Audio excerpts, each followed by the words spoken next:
Hello and welcome to another episode of the Iron Meditation, the Art of Living and Lifting podcast. I'm your host, Coach Michael. Me and my son don't talk. It's okay. We do, but we have conversations instead. I do my best to ask him questions, allowing him to make his own conclusions instead of lecturing him, talking, quote unquote, to him and providing information that won't stay for long in his head, because this is how things work. We all know that what we do stays with us. What we make effort to attain, even if it's answering a question, will stay with us. But if somebody told us something, we won't remember it, and you can run this experiment. Try to remember the smart things. Like really, I'm being serious now. Good things people have told you, okay, or providing answers for you. We remember few, but when we make an effort, we sometimes saying, "Oh, I've heard it before, but it did not stick." In gym, the conversations pretty much the same among professionals or dedicated lifters, meaning that you can tell stories, but one question none can tolerate or ignore is, "Okay, dude, what's your bench? Okay, like how many events have you done? Like how many 10-minute sets under 2 kettlebells have you done? What's your numbers?" And there are very concrete questions because you need to provide a very concrete answer. And the only way you can provide this answer is by actually doing it. So we're kind of closing the circle that if you want to really know and own something, you must do it. You must imply an effort.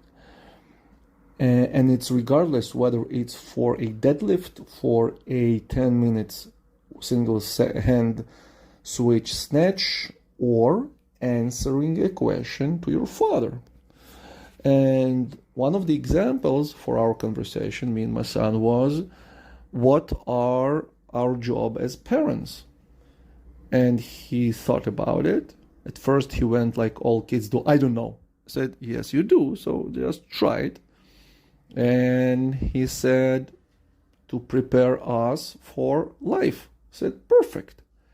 Now, do you think that you are ready for life if we're gone now?" He thought about it and honestly said, "No, I don't think so." And the next question was, "Okay, so who's doing a bad job here? Like, whose job is it?" And he smiled because he began to understand where it's leading. He said, "Your job as parents." "Perfect," I answered. "Now you understand why I take your mobile phone. Why do you have these quote-unquote punishments?" And he went silent and paused and said, "Yeah, I understand." I said, "Yes. Because what am I trying to do to the best of my abilities?" And my son answered, "To prepare me for life. Basically, for the moment that I'm gone." And it was a great conversation. One of the practices beyond the question conversation ping pong is that I told my son, like, never to apologize twice. Saying like, you do something, you mess something. Oh, and this is not only for my son, obviously, it's for my daughters as well.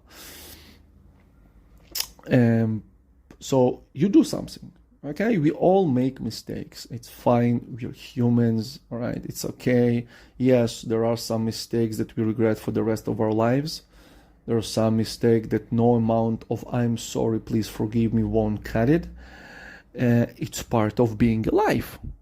But, I said, if you want to really, okay, show me that you apologizing, that you are sincerely sorry about it, show it to me by actions. Okay? No words, no stories, no wet eyes, whatever. Show it to me by actions. In perfect world, don't ever repeat it again. So I'll know that you have apologized, and like I accept this action-wise apology. And again, we are going ping pong back to the conversation about gym, right? Because for my online students, and like any conversation, eventually, like, show me, like don't show me with your mouth, okay? Show me with your legs, show me with your grip, all right? Like, it's very simple. There are so plates on the bar. Either they go up and down or they don't, right?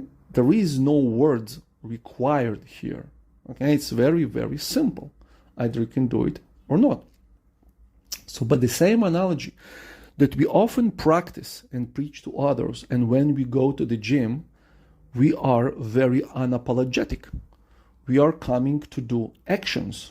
We have a plan, we have a goal, and we do the job. Very simple. So when a coach asks me, like my coach, like, okay, what did you do?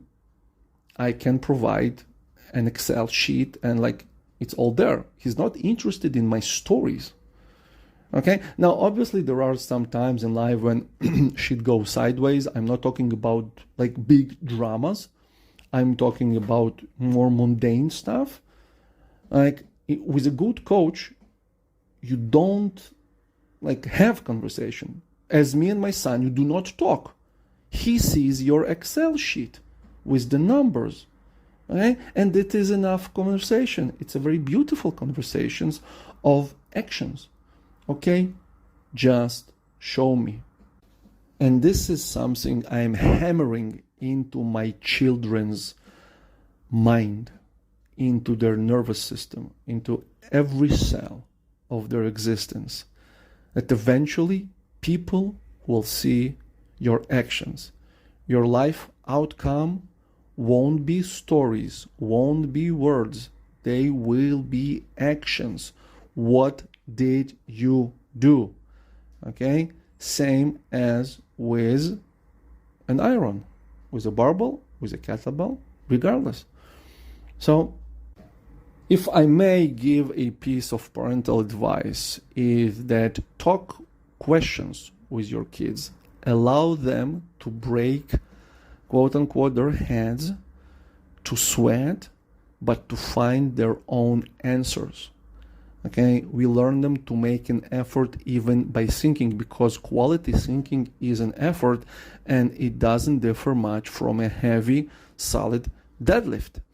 Okay, so by talking questions and by teaching them to talk to you with actions, not words, we are preparing them greatly for life, and as parents making their life for a future very, very easy, which is, I assume and I believe and I really hope, the goal of any loving, caring parent who want his kids to make it way farther than he have in his lifetime.